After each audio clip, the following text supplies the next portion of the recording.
everybody, and welcome to the new weekend video.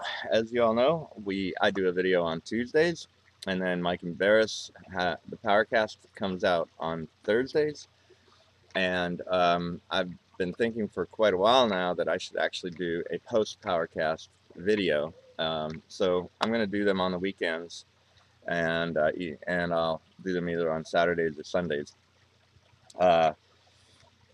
This week, we had Grant Miller as a guest on our Powercast, and Grant made a comment and also said he had a couple questions. So I'd like to talk about his comment and his questions. First of all, his comment was, if the gospel isn't true, then he would become an atheist. And but he pretty much indicated there's no danger of that. He says he does believe that Jesus redeemed the world at the cross, and he does believe that heaven and earth were made new, but that leaves him with a couple questions. One, he asked, why is it that we get to understand this gospel? You know, the people who understand the gospel of grace and peace, and which concludes the redemption of the world.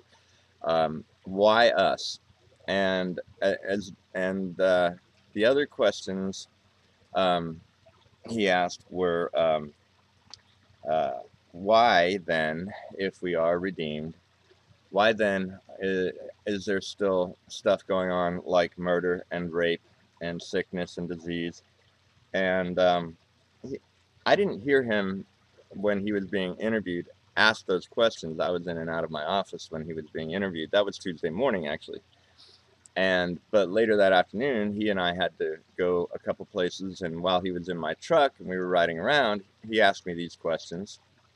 And he also said, you know, why is there natural disaster if heaven and earth were made new? And why do we have bad things happen? So I gave him my answers in the truck, and now I'd like to talk to you guys about it. And basically, this is just from my frame of thinking. I do want to recommend, for those of you who didn't see my video on people perish for lack of knowledge, I recommend that because that addresses some of these issues here as well. Or people perish for lack of knowledge. It's October 29th is the date of the video. So just, you know, if you're watching this from a website other than YouTube, just click on like the YouTube button here. It'll take you straight to our channel, and then you can, you know, go back through recent videos and see the October 29th video. People perish for lack of knowledge.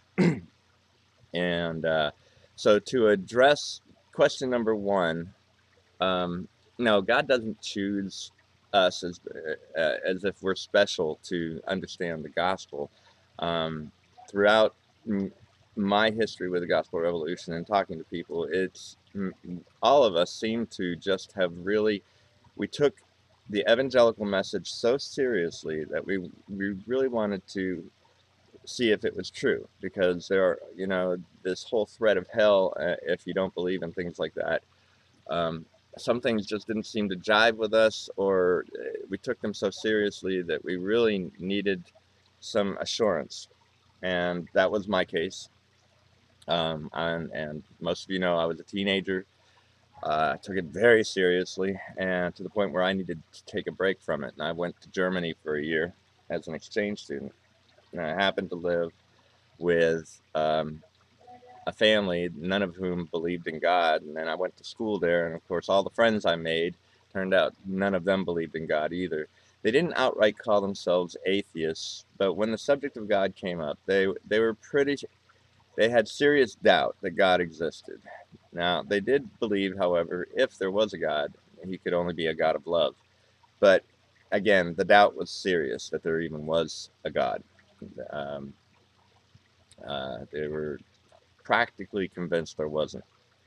And that kind of threw me off a little bit. So here I was trying to take a break from my religious beliefs and take a break from my church and my religion and everything.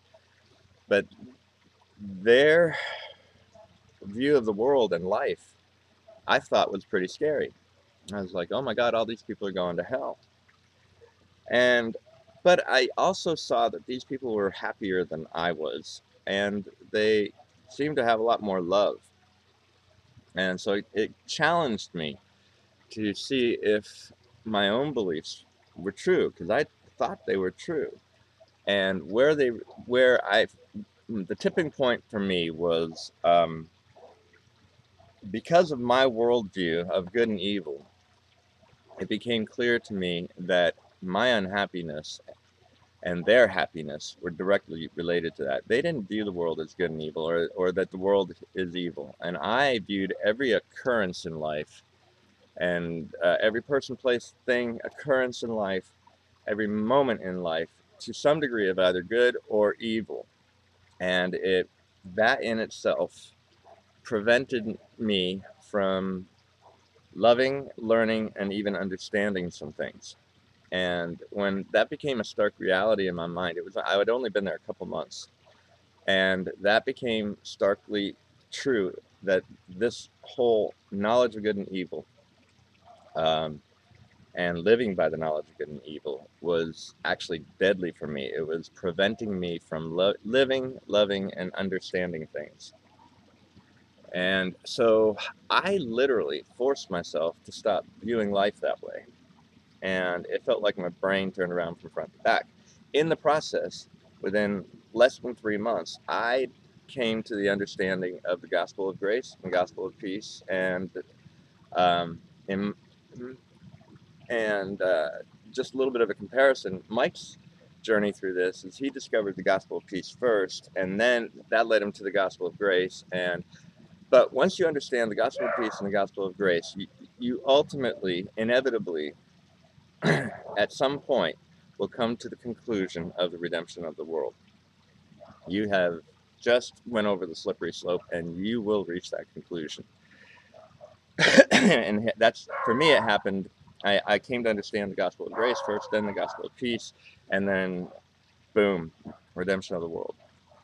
So, um, but my process, from that point on, I lived there another 7, 8 months, um, with with this family, and we became very close. Family and I became very close, and my friends and I became very close.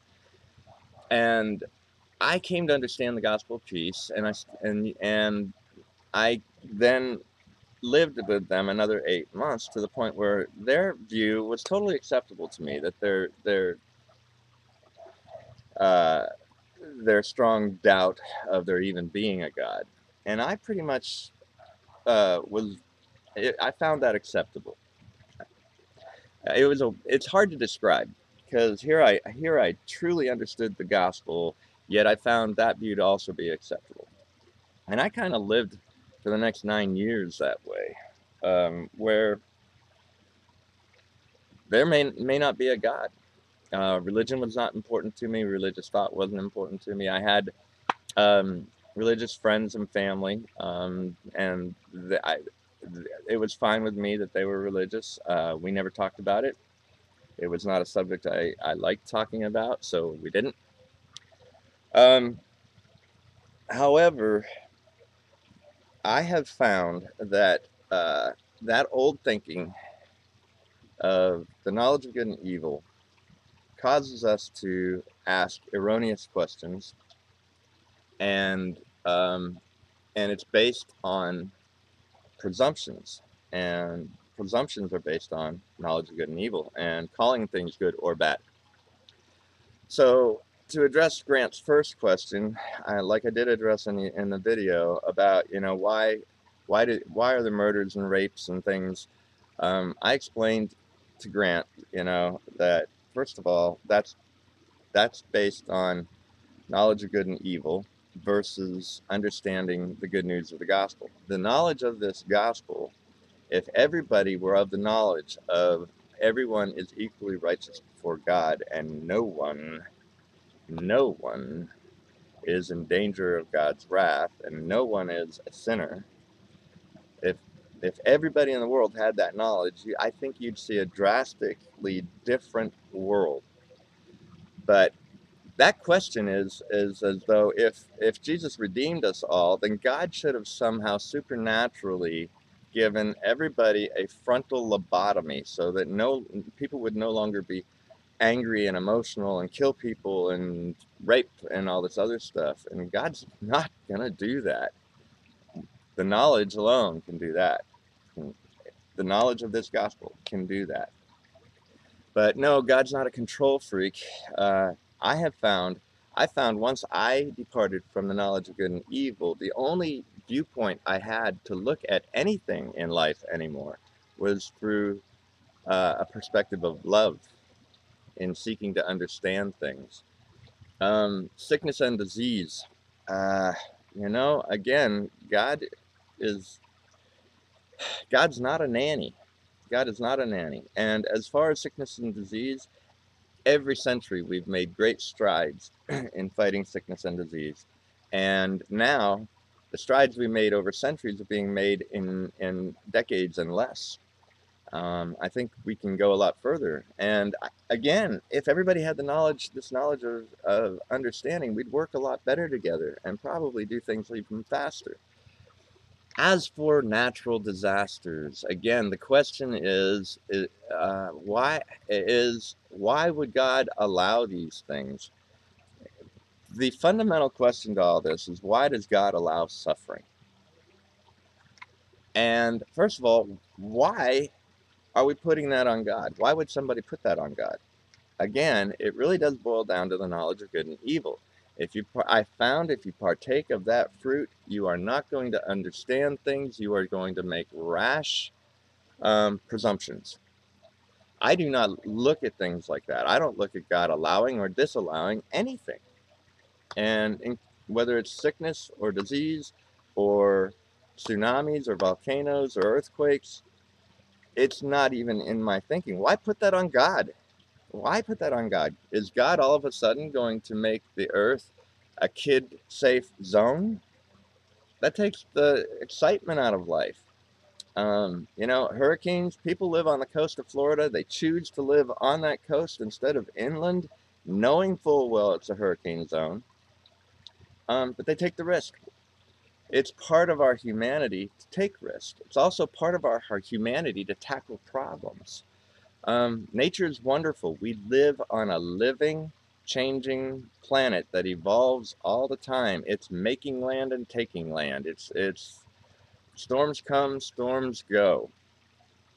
We live on a beautiful planet that's alive and constantly going through its own metamorphoses, just like we do.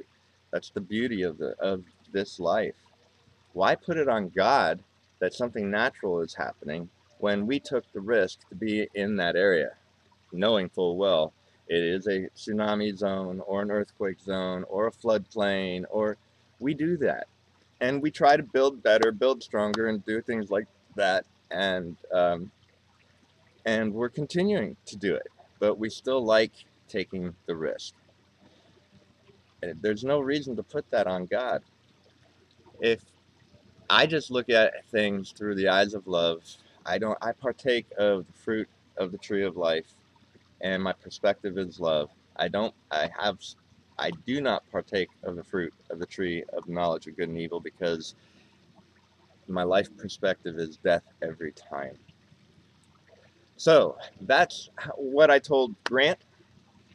And one other thing that I mentioned, new heaven and new earth. What I told Grant was, you know what? Hey, the Bible, when it referred to there would be a new heaven and a new earth, what did it say? It said in which righteousness dwells.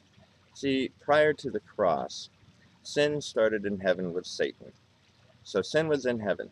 And then, if we believe the serpent in the Garden of Eden was Satan, then through Adam, sin entered the earth. That's what was made new. God was not going to hit the restart button, because if he hit the restart button, then he'd have to start all over with dinosaurs and everything else. No, he just made a new heaven and a new earth in which righteousness dwells. It was a new thing. Okay, that's the first of our weekend videos.